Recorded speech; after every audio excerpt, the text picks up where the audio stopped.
Mia needed help. She was the only person who ever really understood me, and she was sick. That's what they told me. Our friendship was always a bit of a roller coaster. One year we'd be inseparable, another year we'd grow apart, almost becoming strangers to one another before we connected again. Even though she seemed healthy, she was far from okay, and I got too involved. So I asked her, "What's wrong?" Because even though she confided in me, Mia was always very vague about her feelings. There was something she wasn't telling me, until this one time we snuck out of school together, and Mia told me she wanted to confess. Initially, she just told me about her parents' divorce, how it really affected her, and that's why our friendship kept taking breaks. She told me, "You're all I have."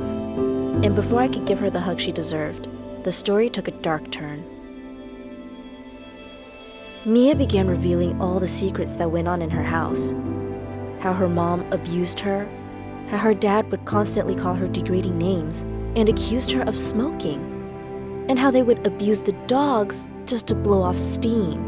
Eventually, they sent her to a therapist because it was for her own good, apparently. This was why she had been distant, and she wanted me to know, to understand. She was sorry, even though she shouldn't have been. This therapist would continuously ask questions about her smoking and doing things she had never done before, saying that it's better if you admit it, and would try to make her say it for hours on end. She said that her parents probably fed the therapist lies about her, and that same therapist labeled her unstable and said that she could have some disorder that makes her act out and lose control, that she needed special care. But she didn't. She was healthy. But even then, she started to lose her mind from all the breaking they had been doing to her. Her mom, dad, therapist. She cried and begged for me to save her. I wanted to. I really did. But what could I do? I couldn't just take her in. When she eventually told the teachers, it backfired. They didn't believe her because she had always been a troublemaker. As the weeks went by and the visits to the therapist became more frequent for her, Mia grew depressed and started to speak about death. That's when I saw her cuts. I couldn't watch my best friend do this to herself, so I did what I could. Brought it up with Miss Carter, the only teacher I trusted. I don't know how it happened, but soon, my best friend was out of her house and into foster care. She still went to school, so I checked on her every day and noticed she started to get better and happier than she had ever been. She smiled more often, and her cuts began to heal, but it was not to last. One day when we were hanging out after school waiting for her foster mom to pick her up, her real mom came instead and dragged her into the car. I screamed and yelled and tried to grab her, but nobody was around to see or hear us. We grabbed and tugged on each other's arms, refusing to let go, but her mom screamed at me, saying that she had the right to take her back. Mia was her daughter, and they were gone. I couldn't believe it. I still don't know exactly what happened, but she took my best friend back. Then the cycle started again. Mia grew depressed, and bruises started to show up. She would tell me she was fine, but every time a teacher threatened to call her parents, she would get scared and retreat. What was happening to her? I couldn't do nothing, so I asked her, but she refused to answer, even though her eyes screamed for help.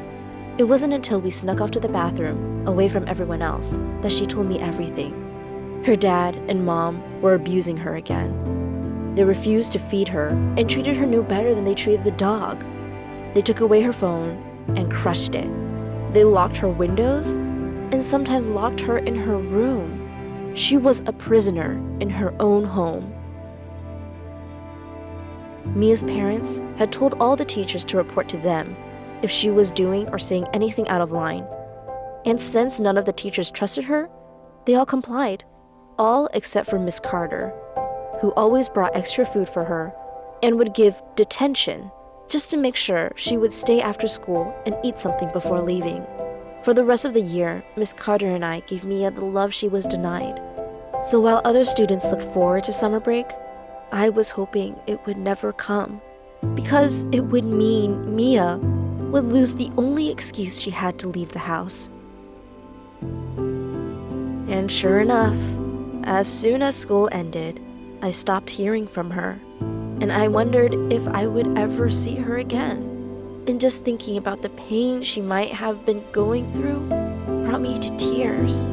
When school started again, Mia was nowhere to be seen. Maybe they moved her to another school, or better yet, another foster. But a week later, there she was. She was okay. Or so I thought. She didn't speak or look at anyone. Not me, not Miss Carter. Obviously, we grew concerned. So we tried talking to her, reassuring her that you can trust us, and tried to break through to her, find out what was wrong. And eventually she did. And one Friday, she invited me to her house.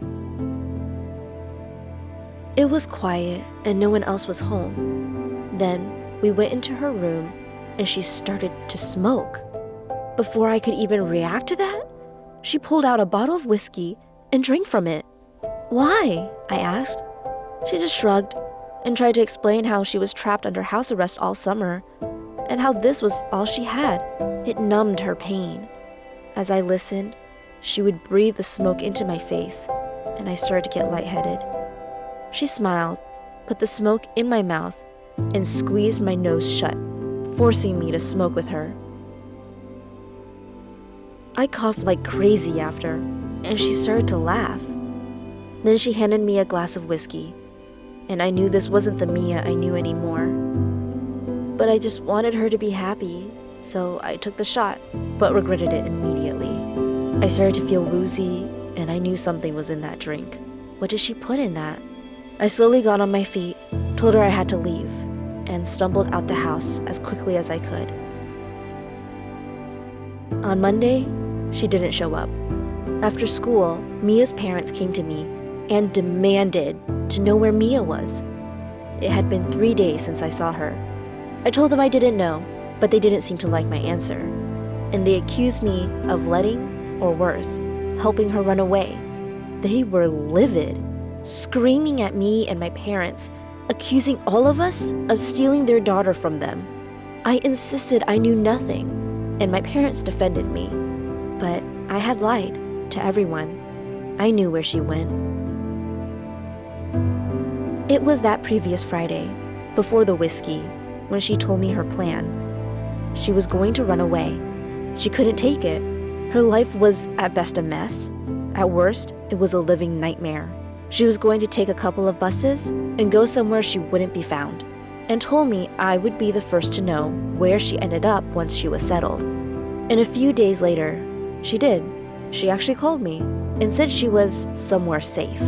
It wasn't unlike Mia to be this vague, so I asked her, "Please, I want to make sure you're okay. Where are you?" But before I finished my question, she hung up. A couple weeks later, I heard a rumor that she was found and taken back to her dad's. A week later, another rumor that she escaped. I still don't know what happened to her or where she is now, but I do hope she's in a happier and better place. Sometimes I wonder if this was all made up, if maybe she had never been healthy. Maybe she needed a therapist, but I'll never know for sure. I did all that I could, and sometimes that's not enough. Just know that things will be okay in the end. And if it's not okay, then it's not the end.